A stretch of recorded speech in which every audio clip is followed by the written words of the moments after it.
Olá, você está na TV do Parlamento Gaúcho e este é o Jornal Assembleia. Veja agora os destaques desta edição. Audiência pública discute denúncia de racismo em escola pública estadual de Porto Alegre. Comissão de Segurança e Serviços Públicos recebe pedido de aprovação de PEC sobre contribuição previdenciária.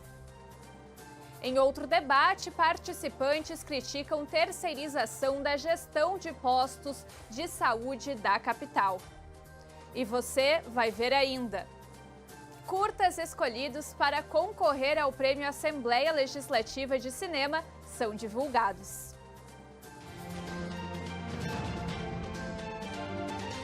Em reunião nesta quinta-feira, a Comissão de Segurança e Serviços Públicos aprovou pareceres favoráveis a duas proposições, uma proposta de emenda à Constituição e um projeto de lei. No período de assuntos gerais, o colegiado recebeu convidados para falar sobre dois temas. A Comissão de Segurança aprovou nesta quinta-feira o parecer à PEC que garante às mulheres policiais do Rio Grande do Sul regras diferenciadas de idade mínima para a aposentadoria, corrigindo um efeito da reforma da Previdência. Também recebeu o parecer favorável o projeto que assegura a vacinação domiciliar para pessoas com transtorno do espectro autista e outras deficiências severas que não possam se deslocar ou precisem permanecer em isolamento. Já no período de assuntos gerais, o presidente da Associação dos Auditores Fiscais da Receita Estadual do Rio Grande do Sul, Marcelo Melo, pediu a aprovação da PEC 6 de 2024. O texto propõe o fim da cobrança de contribuição previdenciária sobre os proventos de servidores públicos aposentados e pensionistas. É uma PEC que cria uma escadinha de redução da contribuição previdenciária a partir dos 65 anos de idade até os 75, que para nós é uma questão de justiça com os aposentados e com os futuros aposentados também, né? Tendo em vista que os aposentados do INSS, por exemplo, não recolhem após a aposentadoria. Então essa é a nossa justificativa. Na sequência, Kleber Veiga ocupou o espaço para denunciar à comissão uma agressão sofrida no dia 9 de maio no Parque da Redenção. Um dos vigilantes me chamou, eu fui ver o que ele estava querendo e ele já começou a me insultar e foi assim que começou as agressões. Ele começou a me agredir, mas ele não conseguiu me agredir devido ao fato que já tinha pego um pedaço de pau e uma pedra na mão. Daí a pouco chegou mais dois outros guardas, esses guardas disseram para mim que eu expliquei para eles, eu moro aqui na frente, e esse cara está querendo me agredir, dizendo que não quer saber de viado passando por aqui. Eu disse, não, meu, vai na calma. Pode ir embora tranquilo, que eu vou... E eu pensei neles, estão do meu lado. Quando eu larguei a pedra e o pedaço de pau que estava no chão, foi quando eles me deram a primeira pancada na cabeça, onde eu levei 8 pontos aqui. E depois eles continuaram me batendo. Aí eu não me lembro muito bem, porque eu fiquei extremamente tonto. E eles continuaram me batendo, né? Me batendo sem parar. E foi isso que aconteceu. Eu perdi 6 dentes na frente, quebrei meu braço, então foi bem pesada a situação. Segundo Kleber Veiga, os agressores possuem antecedentes criminais e continuam atuando na redenção. Já a Comissão de Agricultura aprovou um requerimento de audiência pública na reunião desta quinta-feira. O tema do debate vai ser a atividade pesqueira, com foco na fiscalização, desenvolvimento sustentável e segurança jurídica dos pescadores. O encontro deve acontecer na Câmara de Vereadores de Rio Grande, em data a ser definida. Uma denúncia de um caso de racismo numa escola do estado foi tema de audiência pública na quarta-feira. O debate foi promovido pela Comissão de Cidadania e Direitos Humanos. A Comissão de Cidadania e Direitos Humanos realizou audiência pública para debater a ocorrência de violação ao Estatuto da Criança e do Adolescente e a prática de racismo na Escola Estadual de Ensino Médio Alberto Torres, no bairro Vila Nova, em Porto Alegre. A mãe do aluno, Luciana Tavares, relatou que no dia 14 de abril, seu filho, que é negro, foi detido nas dependências da escola por suspeita de possuir um artefato explosivo. Em seu depoimento, Luciana salientou que a direção da escola acionou a patrulha escolar e o esquadrão antibomba que constataram se tratar de uma caneta laser que não apresentava risco. Mesmo diante deste fato, seu filho foi algemado e encaminhado ao Departamento Estadual da Criança e do Adolescente, onde passou a noite em uma cela. Luciana Tavares afirmou que espera que seja feita justiça e reclamou ainda da falta da presença de representantes dos órgãos de segurança e da escola na audiência. Aí está o racismo estrutural. Às vezes as pessoas não entendem, mas o que é o racismo estrutural? É isso. É os órgãos se calarem. É um tentar esconder o que o outro fez. Isso é o racismo estrutural. E isso é o que dói. E isso é saber que eu consegui chegar até aqui, eu sou uma ativista da causa, mas e quem está lá na periferia? Quem vai representar eles? Eles ficam sofrendo calados. Eu tive voz, tive vez aqui de falar. Mas e quem não tem? Isso é muito difícil. Também participaram do debate representantes da Delegacia de Combate à Intolerância, do Conselho Tutelar e do Conselho Estadual de Participação e Desenvolvimento da Comunidade Negra do Estado. Todos foram unânimes em afirmar que os procedimentos adotados pela direção da escola e pelas autoridades foram irregulares.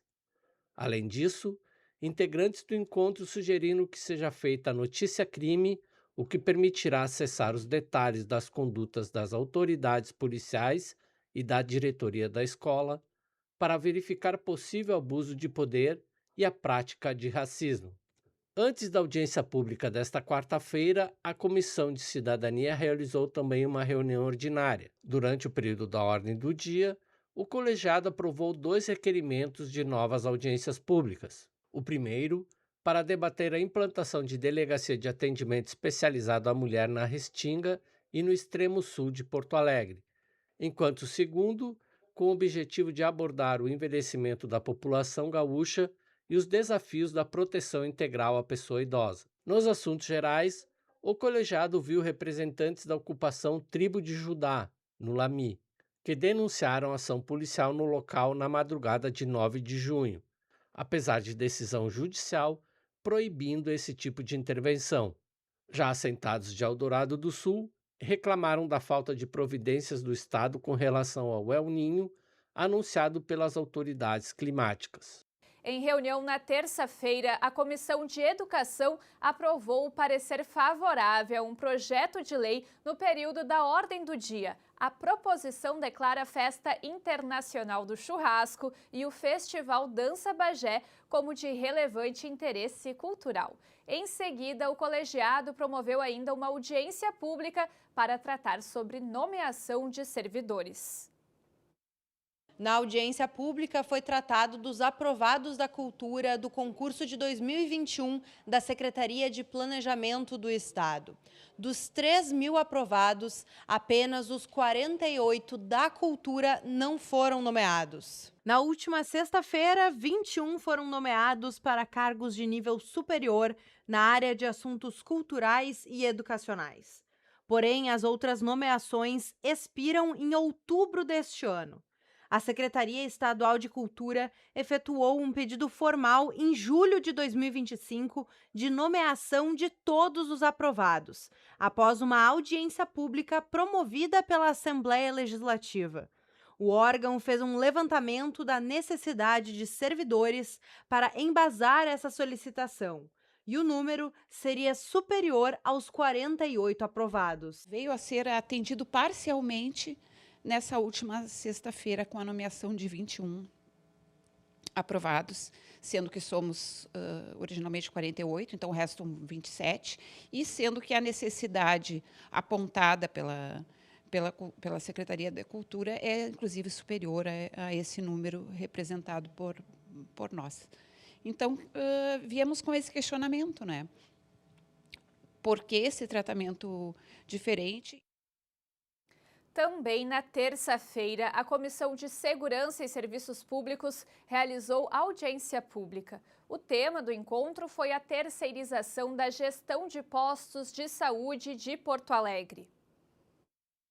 Desde 2007, a gestão da atenção primária à saúde de Porto Alegre está sendo terceirizada.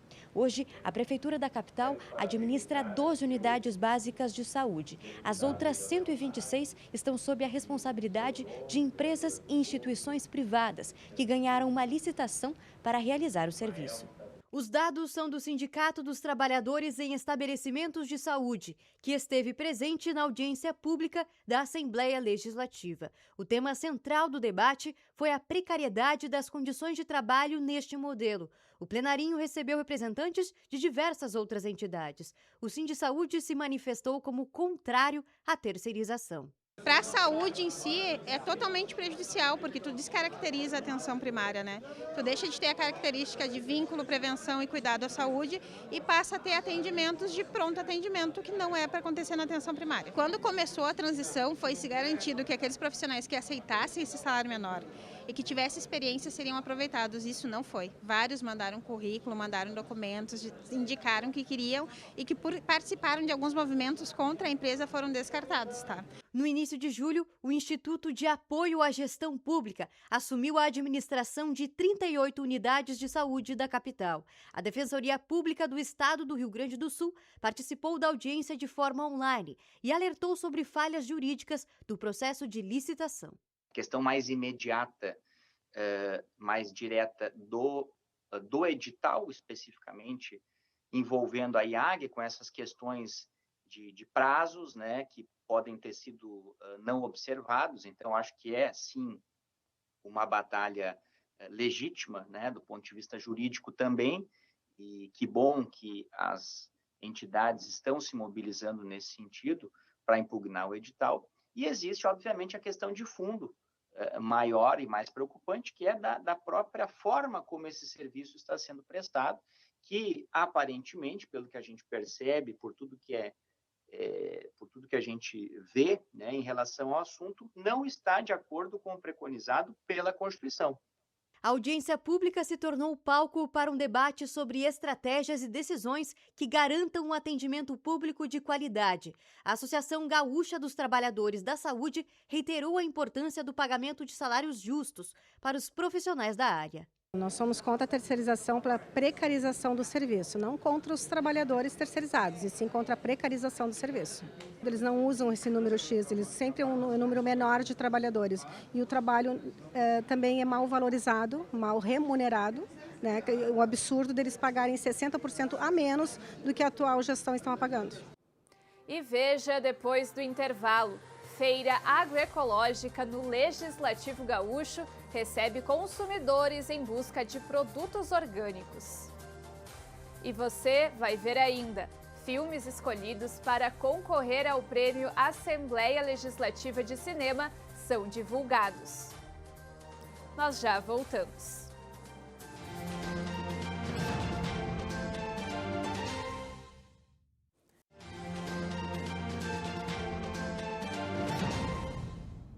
E estamos de volta com o nosso jornal Assembleia. Lembrando que você pode acompanhar as notícias e a programação do Parlamento Gaúcho no nosso canal no YouTube ou no portal da TV Assembleia.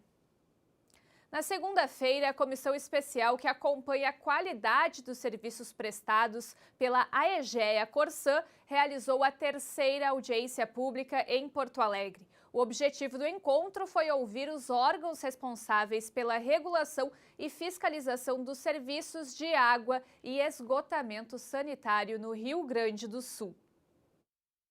O novo Marco Legal do Saneamento, aprovado em 2020, estabeleceu metas para universalizar o acesso à água potável e à coleta e ao tratamento de esgoto até 2033. Para acompanhar o cumprimento dessas metas, diferentes instituições atuam na regulação, na fiscalização e na defesa dos direitos dos usuários.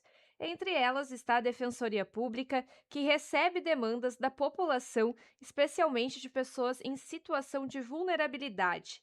Segundo o defensor público Felipe Kirchner, as reclamações mais comuns envolvem cobranças, falhas na prestação dos serviços e questões ambientais que muitas vezes revelam problemas estruturais.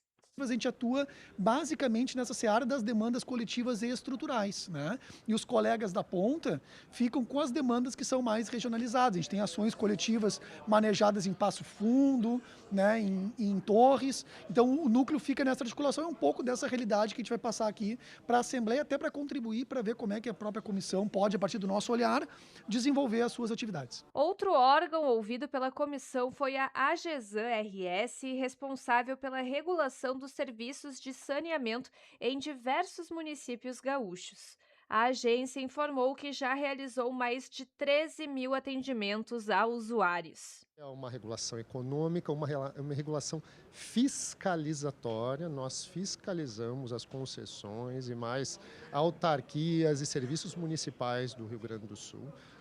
E com isso, então, a população ela fica com um canal de acesso à instituição via ouvidoria, né, para trazer as suas demandas quando não sentem que estão sendo injustiçados na prestação de serviços de água e esgoto. A comissão especial ainda deve promover uma série de audiências públicas pelo interior do estado antes de votar o relatório final. O espaço Carlos Santos da Assembleia Legislativa abriga nesta semana uma exposição sobre o luto parental. O luto parental provocado pela perda de um filho em qualquer momento da vida é reconhecido como uma das mais intensas formas de sofrimento que o ser humano pode experimentar. Uma dor que muitas vezes permanece invisível aos olhos da sociedade. Para ampliar o debate sobre o tema e incentivar a conscientização, a Assembleia Legislativa do Rio Grande do Sul está sediando uma exposição dedicada à memória e à valorização das histórias das famílias que passaram por essa tragédia. Organizada pela ONG Amada Helena, a exposição conta a história da organização, fundada em 2013 em Gravataí, e retrata as diferentes vivências deste tipo de luto. 10 pôsteres posicionados na entrada principal do Palácio Farroupilha chamam a atenção de quem passa pelo local. Relatos e fotografias buscam romper o silêncio e expressar a dor, reforçando a importância da escuta e das redes de apoio às pessoas que enfrentam essa realidade. A exposição vai até o dia 10 de julho, transformando o espaço Carlos Santos em um corredor de empatia e reflexão sobre a importância das políticas de assistência às famílias que convivem com a perda de um filho. Você sabia que toda semana uma feira ecológica é montada em frente ao Palácio Farroupilha? Na quarta-feira, mais uma edição da atividade atraiu consumidores no centro histórico da capital. Toda semana, a Dona Ivane faz questão de garantir os ingredientes favoritos dela em feiras da capital. Com certeza. Se não for aqui, eu vou na Redenção, que eu gosto muito também. Hoje, a Dona Ivane levou espinafre e alface da Feira Ecológica em frente à Assembleia Legislativa. Quem traz os itens fresquinhos para a banca é a produtora Andréia da Silva, de Nova Santa Rita. A gente acorda em torno de 5 horas, 5h30 da manhã e arruma a produção que está faltando e carrega no carro, em torno de 9 horas sai de casa. 10 horas já está aqui descarregando, montando, porque às 11 horas meus clientes já estão aqui para comprar. A caminhada como agricultora começou há 20 anos, com a venda de arroz orgânico. A produção de hortaliças e frutas era apenas para consumo próprio, da família e dos animais. Aí depois, quando abriu o espaço de venda, aí a gente ampliou as hortas e continua na produção de arroz. Aí a gente tem as vendas aqui em Porto Alegre nas feiras. E produz para os PAs também, para as cozinhas solidárias.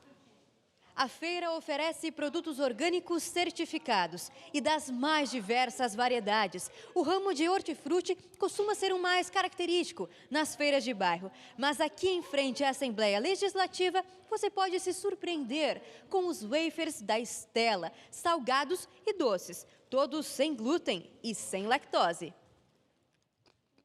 Os salgados são feitos com farinha de arroz. Os doces são à base de polvilho doce. A maior parte dos ingredientes são produzidos no sítio da agroindústria, na divisa de Porto Alegre com Viamão. A moranga, a batata doce, a pimenta, que mais aqui, o alecrim, até a erva baleeira, tudo vem lá do sítio.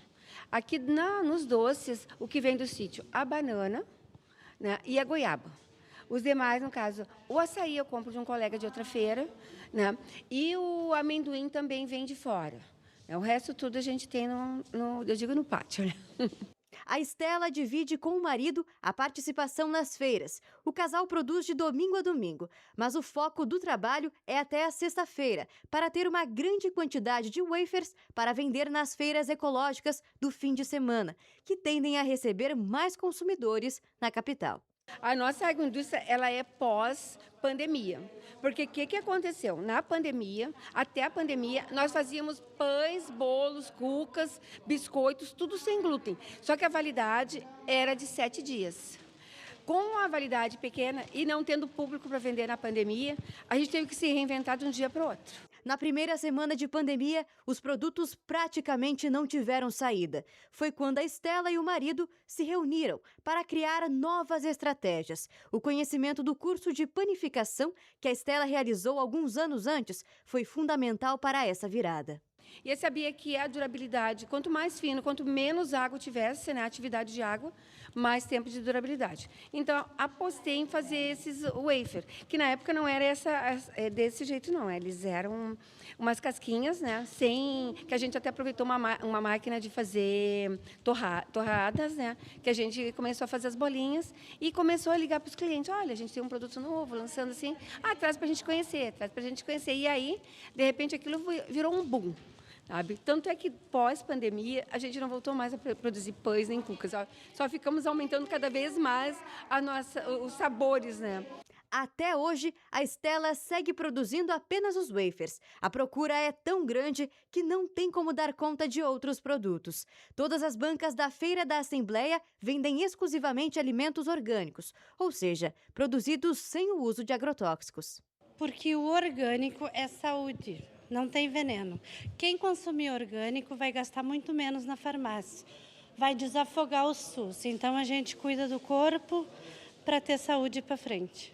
Todo produto orgânico tem um selo oficial. Esse certificado é emitido por entidades credenciadas junto ao Ministério da Agricultura e da Pecuária. A Dona Ivane, que entrevistamos durante as compras, sempre procura alimentos com o selo quando vai às feiras. O orgânico nos dá mais saúde, né? Porque são livres de agrotóxicos, então a gente prefere orgânico, sim.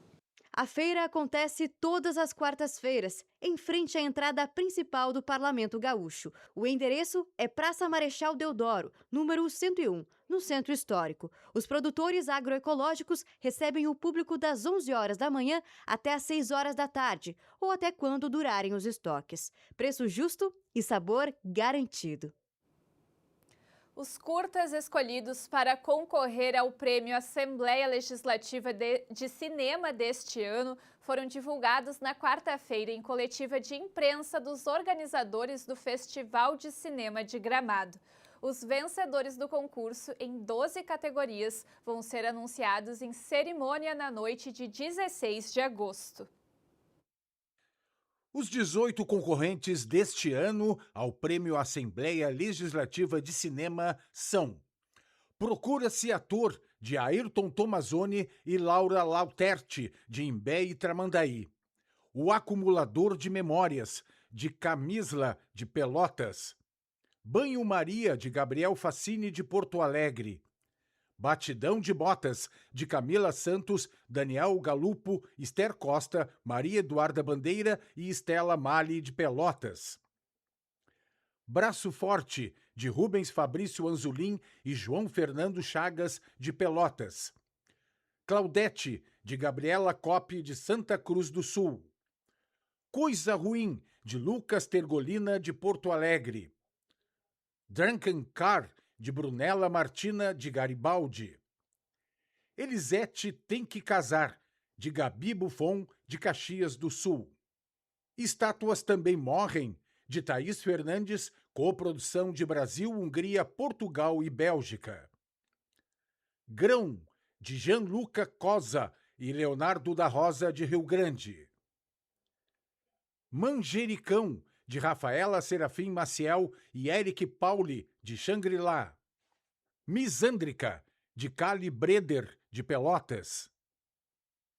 Raidinália, de Marco Arruda, de Porto Alegre. O Retorno, de César Meneghetti e Mário Gianni, de Porto Alegre. Terra Bruta, de Alain Riggs e Guilherme Suman, de Canoas. A Vaidade é a Última que Morre, de Natália Zambon, de Porto Alegre. O Véu, de Gabriel Mota, de Porto Alegre. E esta edição do Jornal Assembleia termina aqui. Acompanhe as notícias e a programação do Parlamento no nosso canal do YouTube e também no portal da TV Assembleia. Fique agora com a imagem noturna da fachada do Palácio Farroupilha. Obrigada pela tua companhia e eu te vejo na próxima edição. Tchau!